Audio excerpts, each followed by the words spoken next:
सर्वे भवन्तु सुखिनः सर्वे सन्तु निरामयाः सर्वे भद्राणि पश्यन्तु मा कश्चित् दुःखभाग् भवेत्।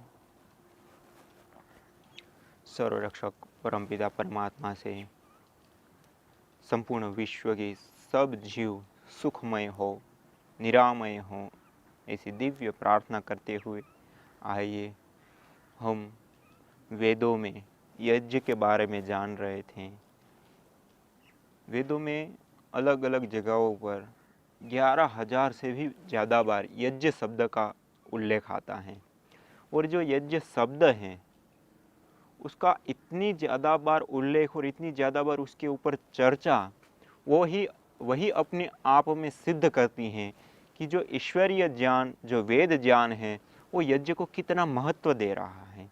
मानी ये जो यज्ञ है वो कोई सामान्य कोई कर्म नहीं है। आज जिसे हम संसार में या समाज में देखते हैं कि हम कोई कर्मकांड मात्र के लिए प्रयोग करते हैं उसका, जैसे कोई शादी विवाह इत्यादि है, या फिर कोई जन्मदिन है, या कोई नए घर में रहने के लिए जाते हैं, वास्तु दोष इत्यादि को देखते हुए लोग करते रहते हैं।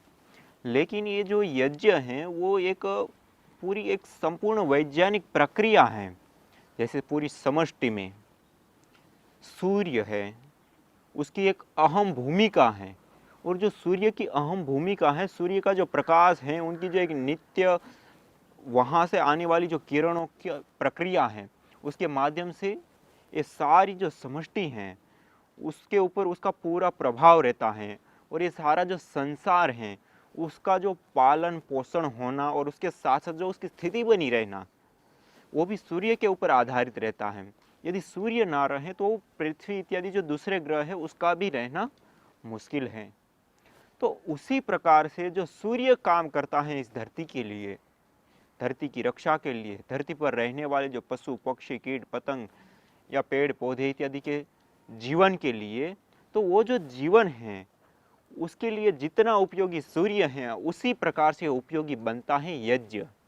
हम जब यज्ञ करते हैं तो उसके माध्यम से जो विभिन्न प्रकार की गैस उत्पन्न होती हैं, वो जो गैस है वो अपने आप में एक अद्भुत प्रक्रिया है और अद्भुत गैसें हैं जो इस समष्टि के समस्त जीवों के लिए, जो उसका जीवन है उसके लिए एक अद्भुत भूमिका निभाती हैं।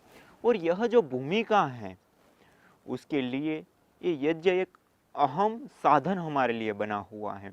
और यज्ञ के माध्यम से जो विभिन्न प्रकार के रेडिएशन होते हैं या फिर जो जहरीली किरणें होती हैं जो हमारे लिए या समष्टि के लिए हानिकारक है, उन रेडिएशन, उन किरणों को भी वो नष्ट करने का सामर्थ्य रखता है। आजकल हम देखें तो सारे विश्व में एक दूसरे देश अपनी रक्षा के लिए जो परमाणु बम का आविष्कार किया है, और ये परमाणु बम का जब परीक्षण होता है या कहीं विस्फोट किया जाता है तो उस समय वहाँ का जो वातावरण होता है उसमें इतना जहरीला वातावरण बन जाता है कि उसमें लोगों का रहना मुश्किल हो जाता है। और उसके बाद भी कई सालों सालों तक वहाँ पे जन्म लेने वाले जो बच्चे हैं वो विकलांग पैदा होते हैं या शरीर में विभिन्न प्रकार की जो कमियां रहती हैं। और उसका कारण क्या है? वो जो विस्फोट होता है परमाणु बम, उसकी जो विकिरणें हैं, उसके जो साइड इफेक्ट है, उसके कारण ऐसा होता है। और वो जो साइड इफेक्ट है उसको भी दूर करने का सामर्थ्य यज्ञ रखता है।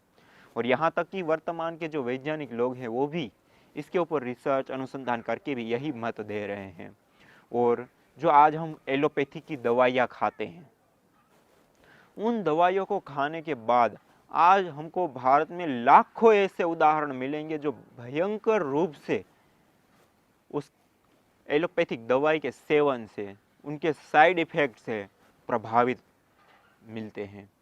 और ये जो यज्ञ हवन करते हैं उसके बाद जो शेष उसकी राख बचती है, जिसको आज हम भभूति कहते हैं, उस भभूति का यदि हम हर रोज 1 चम्मच सेवन कर ले सुबह शाम, चाहे शहद के साथ गुनगुने पानी में घोल करके या और किसी भी प्रकार से कैप्सूल इत्यादि बना करके, तो वो जो भभूति हैं, वो जो इसका जो दुष्प्रभाव है, ये सारी जो एलोपैथिक दवा का, उसके दुष्प्रभाव को कुछ ही समय में नष्ट कर देता है, दूर कर देता है।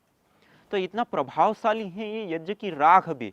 तो आप अनुमान लगा सकते हैं कि ये जो यज्ञ है उसके माध्यम से बनने वाली जो मेन गैसें हैं वो कितनी महत्वपूर्ण होगी। जैसे हम एक उदाहरण से जाने तो हम केला खाते हैं, तो केला खा करके हम छिलके को फेंक देते हैं, मूल तो जो पौष्टिकता और वो सब है वो केले में है। तो उसी प्रकार हम यज्ञ को समझ सकते हैं कि जो हम यज्ञ करते हैं उसके माध्यम से जो मूल रूप से जो गैसें बनती हैं वो तो अपने आप में महत्वपूर्ण और सबसे श्रेष्ठ हैं, लेकिन जो अवशेष बच जाता है जिसको हम राख कहते हैं या भभूति कहते हैं, वो भी अपने आप में इतनी अद्भुत जड़ी बूटी हैं, इतनी अद्भुत औषधि हैं कि इसका प्रयोग हम जिस भी बीमारी में करते हैं उसमें चमत्कार पूर्वक लाभ बताता है।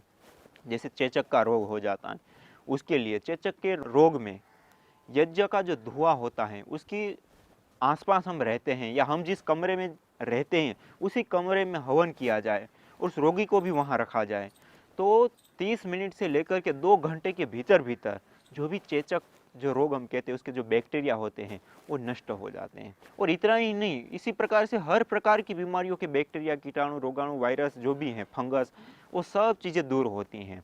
और उसकी जो भभूति है, राख है, उसका यदि हम सेवन करते हैं तो उसके सेवन से भी हमारे शरीर में कोई जो टॉक्सिन्स इत्यादि की कमी इत्यादि हो जाती है तो वो भी दूर होती हैं। उसके साथ साथ जो सर्दी, जुकाम, बुखार ऐसे सामान्य रोगों में तो राख काम करती ही करती है। यहाँ तक कि जो लोग 25-25, 30-30 वर्ष से इस यज्ञ के साथ जुड़े हैं, उन लोगों से मैं मिला, उन लोगों के अनुभव को मैंने सुना, तो वो कहते हैं कि हम जब से इस दैनिक अग्निहोत्र से, हवन से हम जुड़े, उसके बाद आज तक हम या मैं स्वयं, वो व्यक्ति कह रहा था, मैं स्वयं या मेरे पूरे परिवार में से किसी को भी अभी तक हॉस्पिटल नहीं जाना पड़ा है। करीब 25 से 30 साल हो गए वो यज्ञ से जुड़े हैं। और ऐसे एक नहीं, मैं कई सारे लोगों से ऐसे मिला जो दैनिक अग्निहोत्र करते हैं। उन लगभग लोगों का यही विचार है और वो स्वयं तो करने लगे ही, लेकिन उसके साथ साथ वो अन्य लोगों को भी दैनिक अग्निहोत्र करने के लिए प्रेरित कर रहे हैं।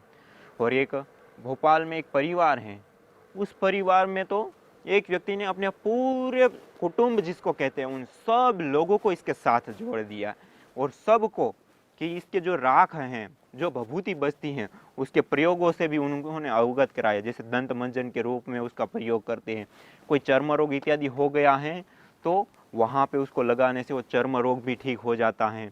और इसी प्रकार उसका सेवन करने मात्र से ही हमारे पूरे शरीर का शोधन होता है। सारे जो बैक्टीरिया या कीटाणु, रोगाणु या विजातीय तत्व हमारे शरीर के होते हैं वो नष्ट होते हैं, दूर होते हैं और सारी प्रकार की बीमारियां दूर होती हैं। और अभी विदेशों में भी वेरिटेजन कैप्सूल के रूप में भी इसका प्रयोग होता है। कैप्सूल में राख को भर लेते हैं और फिर सुबह शाम सेवन करते हैं, तो उससे वो उनका स्वास्थ्य ठीक रहता है हमेशा के लिए। और अग्निहोत्र करने में तो अपने आप में है ही उसकी जो गैस है, और वो जिस जगह पे किया जाता है वहाँ पे भी लंबे समय तक उसका जो असर है वो अद्भुत पॉजिटिव असर रहता है। और जिस जगह पे नित्य प्रतिदिन दैनिक अग्निहोत्र होता है वहाँ पर एक ऐसा अनोखा एक वातावरण, एक ऐसा विशेष वातावरण क्रिएट हो जाता है कि वो जो वातावरण है उसमें एक मतलब अभी के जो वैज्ञानिक लोग हैं उन्होंने भी उसके ऊपर अनुसंधान करने के लिए विचार किया और उसके ऊपर काम किया। तो वो कहते हैं कि एक ऐसा अलग प्रकार का एक इलेक्ट्रोमैग्नेटिक वातावरण फील्ड तैयार हो जाता है कि वहाँ पर किसी भी प्रकार की नेगेटिव शक्ति रह ही नहीं सकती। यहाँ तक कि रोग, बीमारियां जिसको हम कहते हैं वो तो नहीं ही रहती हैं, लेकिन और भी किसी भी प्रकार की। इसलिए तो हमारे शास्त्रों में पहले से ही कहा गया है कि जैसे कई लोग वास्तु दोष या दूसरे तीसरे चंद्र ग्रहण इत्यादि होते हैं तो उसके दुष्प्रभाव या राशियों को देख करके और अलग अलग रूप से जो ज्योतिष लोग हैं वो यज्ञ कराते रहते हैं और करते रहते हैं। और हमारे शास्त्र में तो पहले से ही कहा हुआ है इन सारी समस्याओं का जो समाधान है वो है यज्ञ, वो है हवन। लेकिन हम उसको पहचान नहीं पा रहे, उसको देख नहीं पा रहे। हम एक कर्मकांड के रूप में उसको देखते हैं, एक पूजा पाठ की पद्धति के रूप में हम उसको देखते हैं। तो उससे हमको बाहर आकर के एक विज्ञान के रूप में हमको देखना पड़ेगा, एक चिकित्सा पद्धति के रूप में हमको उसको देखना पड़ेगा। उसको हमको एक वायु शुद्धि की एक प्रक्रिया के रूप में हमको देखना पड़ेगा। वो एक पूरी रासायनिक प्रक्रिया है, उसको हमको समझना पड़ेगा। ये कोई मत, पंथ, संप्रदाय विशेष के लिए नहीं, अपितु ये सबके लिए है। जो भी इस धरती पर जीव है उन सबका कल्याण करने वाला है, क्योंकि उसके माध्यम से जो वातावरण, जो फील्ड तैयार होता है वो इतना अद्भुत और इतना सात्विक और इतना ऊर्जावान और सशक्त प्राण वाला होता है कि उसमें जो भी सांस लेगा, जो भी रहेगा, उन सब का कल्याण होगा, उन सब का शरीर पुष्ट होगा, उन सब की बुद्धि निर्मल होगी, उसमें रहने वाले सबका जो मन है वो भी कंट्रोल में आता है, मन संयमी बनता है। तो इस यज्ञ को हमको इन सारे जो आडंबर हैं या जो हमारी मान्यताएं केवल मात्र एक जाति पंथ समुदाय विशेष के लिए, उन सब से बाहर निकल करके इसको देखने की आवश्यकता है, इसके जो लाभ है उसको पहचानने की आवश्यकता है। और जब इसको लाभ को हम सही रूप में पहचानेंगे, देखेंगे, तो निश्चित है हम इससे बच नहीं पाएंगे करने से, और इसके जो लाभ है उसको उठाने में हम सब एक समर्थ हैं और हम सब उसका लाभ ले पाएंगे। जब इसका लाभ लेंगे तो हमारा तो कल्याण होगा ही, लेकिन ये जो प्रकृति है जिसमें हम सब लोग सांस ले रहे हैं, जो पेड़ पौधे हैं जो हम सबको प्रिय लगते हैं, जो खिले हुए फूल हैं जो हम सबको अच्छे लगते हैं, और ये जो आज हम जिस प्रकार से प्रदूषण कर रहे हैं उसके कारण इन सब के ऊपर जो दुष्प्रभाव पड़ रहा है, उस दुष्प्रभाव को हम दूर करने के लिए समर्थ हो पाएंगे यज्ञ को करके। क्योंकि वर्तमान में हमारे सामने जो प्रदूषण हो चुका है उसके निवारण के लिए केवल एक ही सशक्त और सक्षम साधन है, वो है यज्ञ। और यज्ञ को जब हम करते हैं तो वायु प्रदूषण दूर होता है, उसके साथ साथ हमारा स्वास्थ्य ठीक रहता है, बीमारियां दूर होती हैं और सद्भावनाएं बढ़ती है, मन में संयम बढ़ता है और सात्विकता जिसको कहा जाता है वो सात्विकता बढ़ती है। और जो सात्विकता होती है वही हमारे जीवन के उत्कर्ष का कारण होता है। यदि सात्विकता हमारे जीवन में नहीं तो हमारे जीवन में कोई उत्कर्ष नहीं होता। श्रीमद् भगवद गीता में भी भगवान श्री कृष्ण जी ने साफ साफ कह रखा है कि ऊर्ध्वम गच्छति सत्वस्था, मध्ये तिष्ठन्ति राजसा, जघन्य गुण वृत्तिस्था, अधो गच्छन्ति तामसा। जो व्यक्ति सात्विक अवस्था में रहता है वही अपने जीवन में ऊपर की ओर उठता है, अपने जीवन में विकास को प्राप्त करता है, अपने जीवन में सुख, शांति, समृद्धि, उत्साह, उमंग और एक जो उत्कृष्टता कहते हैं या फिर जो जीवन की सफलता कहते हैं उस पर वही व्यक्ति ऊपर उठ पाता है। तो इसलिए हम सत्व गुण से युक्त रहते हैं। जिस परिवार में, जिस घर में, जिस जगह पे नित्य प्रति अग्निहोत्र होता है वहाँ पे निश्चित ऐसा वातावरण फील्ड तैयार हो जाता है, उसमें रहने वाला व्यक्ति कभी अपने जीवन की अवनति को प्राप्त ही नहीं करता, उन्नति को ही उन्नति को प्राप्त करता है। इसलिए इस यज्ञ के साथ हम सबको जुड़ना बहुत ही जरूरी है। तो आइए हम सब लोग इस दैनिक अग्निहोत्र से जुड़े।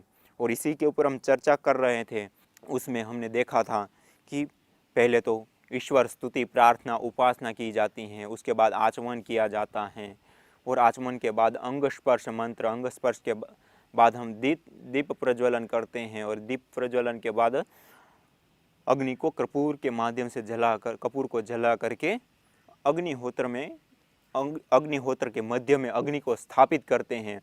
और उसके बाद हम एक घृत की आहुति देते हैं उस अग्नि को तेज करने के लिए। और उसके बाद समिधा दान करते हैं, ओम उद्बुद्ध स्वाग्ने प्रतिजागृहितम तमिष्टापूर्ते संसृजेथा मयंच अस्मिन् सदस्थ अद्युत्तरस्मिन् विश्वे देवा यजमानश्च सीदत।